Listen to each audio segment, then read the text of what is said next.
Baseball. All right. Rob Manfred has talked about how he wants to institute a salary cap. That's obviously something that would address the small market teams. Small market teams being the A's, the Pirates, the Royals, Tampa Bay, all of these teams that operate very fiscally conservatively, I guess, for lack of a better phrase. Teams that are not willing to spend much money on payroll. The salary cap would also come with a salary floor, I would imagine. So teams can't spend above a certain amount, but they have to spend at least a minimum amount.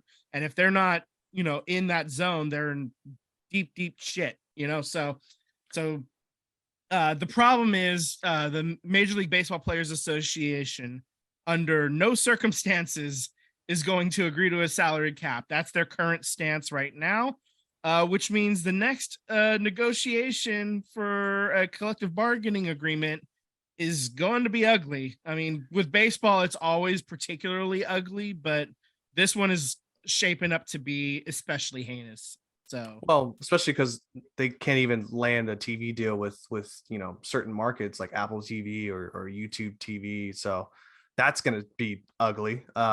I guess my question too, though, is that it's very vague on the article that I read that it said that it's to address small market teams. Does that mean small market in the sense of TV rights or just salaries? That's something I don't really know, because the way I look at it is, yes, the A's, the Rays, I don't know who else would be a really small market. I guess the Indians would be a small. Pittsburgh. Oh, Pittsburgh is god awful. Anyways, but to be fair, the Padres are a small market team when you come to TV shares, revenue sharing of that nature. Just the owner is willing to spend money to try and be competitive. So what does it mean by small market? Do we mean by I think it's the way that I understand it is it's the way that teams are behaving financially. That's going to be the biggest indicator. If you want to address that, then get rid of revenue sharing again. Yeah, I would agree. Like knock it out. I mean, the A's are about to lose revenue sharing if they don't have a stadium situation in place figured out by the end of this year. So, I mean, revenue sharing is coming for the A's if they don't figure it out. And I kind of agree. I think revenue sharing should only be in place if there's a salary cap, and a salary floor in that, like, as well. Like, because I'm tired of seeing the A's year after year after year not sign anybody of consequence. I mean, I know you're sick of it. Sam has beaten this horse to death over this, man.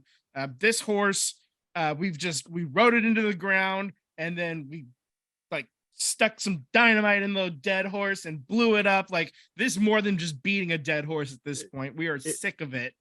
It's now glue that has been consumed by kindergartners and has come out the other end. That's right. And yeah, it is now in the septic tanks of elementary schools all across the East Bay. Like, that's how beaten this dead horse is. Okay. That was good. I like that. Stuff on the back. You're welcome. Yeah, that was good. Thank you, Tim, for the assist. And we got there, man. That was great.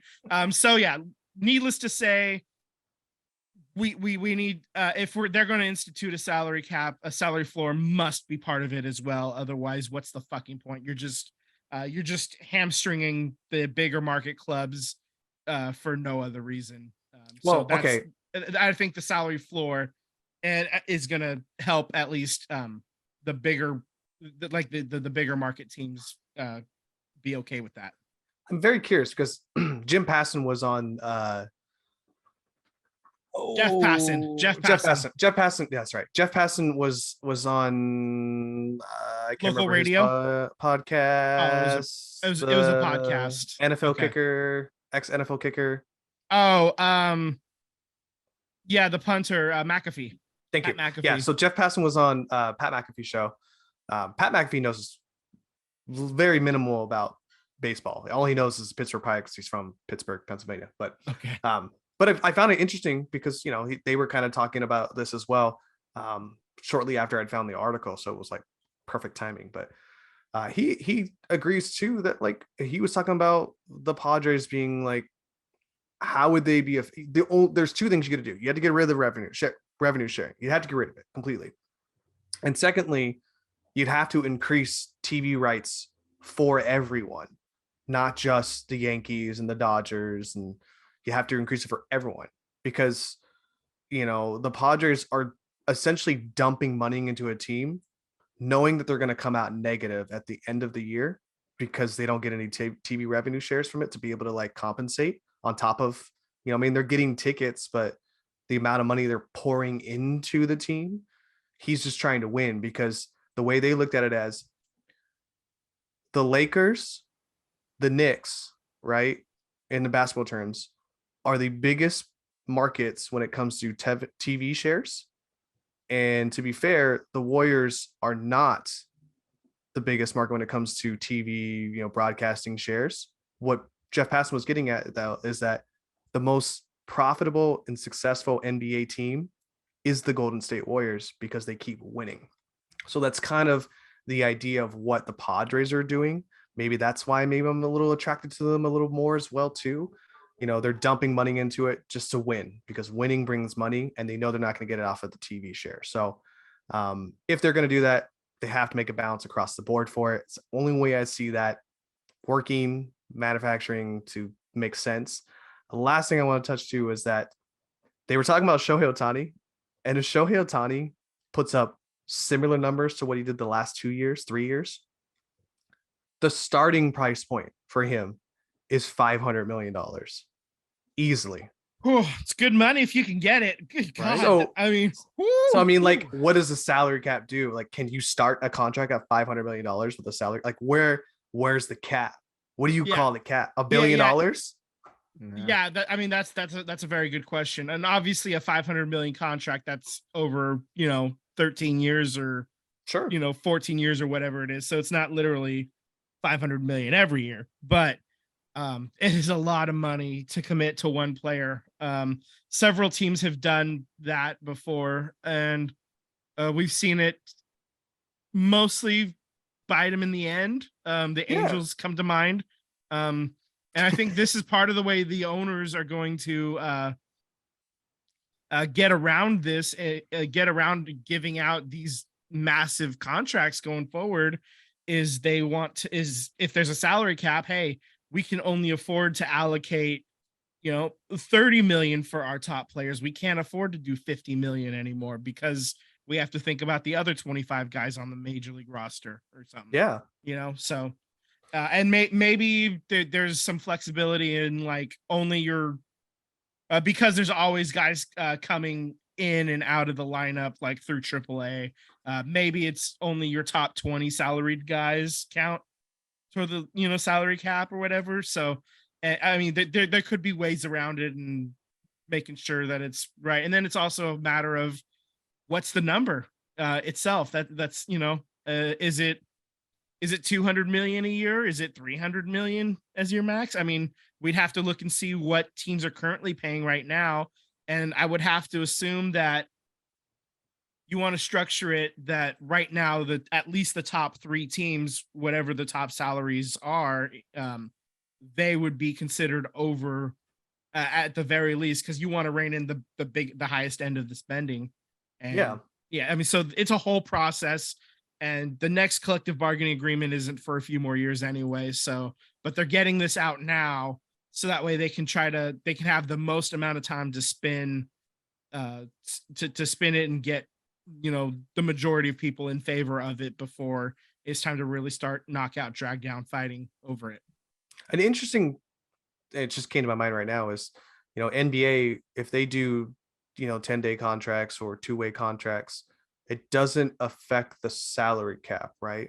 Correct. So what are MLB teams going to do in September when they do their 40-man? Well, that's why I just threw out the top 20 salaried players are the only ones that count, because you have 26 on the active roster every day, but when easily the bottom 3 guys, at least on every team, they're making just the league minimum. So whatever, you can almost scratch that off. I feel like maybe it would it's have to be 23 of the 26 I feel like it would be guys. like if those call-ups, September call-ups, if I mean, they can't make a playoff roster. They have to be on the team. Well, no, they could still make the playoff roster. You'd get allocated 26 spots if they're in the organization. They could still make the playoff roster because they go from 20. They expand only to 28 now. It's not expanding to 40 anymore. I feel like that has to go against the salary cap because like two-way guys can't make a playoff roster in the NBA. They're not allowed to. So, okay, well, I mean, but that's not how it works in baseball. No, they're so I'm in saying, the system. so Yeah. What I'm saying is that like if they make a playoff roster, I feel like they'd have to count against your salary cap.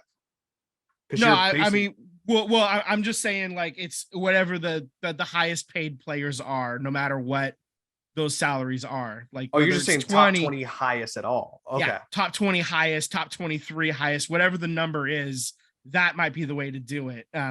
So like a September call up, if he makes the roster, he's probably making league minimum. You know, whatever that's not going to affect the salary cap. You know, so that's what I'm kind of angling towards. I guess that's how I suspect it might end up going down. If I was an owner, I probably would go the way that I was thinking, and the reason why is, let's say you have Jim Johnson, right, and you're paying him $5 million, right, for the season, and he's terrible, obviously. Yeah, but it's fucking nothing in $5 million. Right. Baseball terms, yeah. But let's say you do a September call up and he's only $700,000, and you remove Jim Johnson off of the playoff roster and put this kid on the playoff roster. You know, how does that affect your salary tax? You know what? I don't entirely know. I don't know that. I mean, that's something that you'd have to work out. I suspect. No wonder these collective bargaining agreements take forever. I know, right? We're just spitballing here. This is. I would think that the salaries are like you know, a $5 million player versus a $700,000 player, for example. In your case, I suspect the 500. I expect that the salary cap on that like is not going to be affected in the playoffs. I think it's already calculated for the regular season. And then if you like make a trade, you know, and I mean it's only the bottom of the, like, you know, if it's only like 2 or 3 players that count toward the salary cap that don't count, and they're at the bottom and they're making the league minimum anyway, that's not going to affect that final, like those guys aren't going to affect the final number. Obviously it's, you know, we're spitballing about something that's 4 years away, man. It's tough. It's something to think about. Fans, if you have a thought on what the salary cap might end up being, if a salary cap will actually happen, go ahead and let us know. If you were to do a salary cap, what would be your hard cap number? What would you set it to? That's another good one. It's stuff that we can think and dream about for a while. You're listening to the SVT podcast. Subscribe on YouTube and hit the bell to get alerts when we post new episodes. Follow us on Instagram and Twitter at SVT Sports Pod. Slide into our DMs. We would love to interact with you.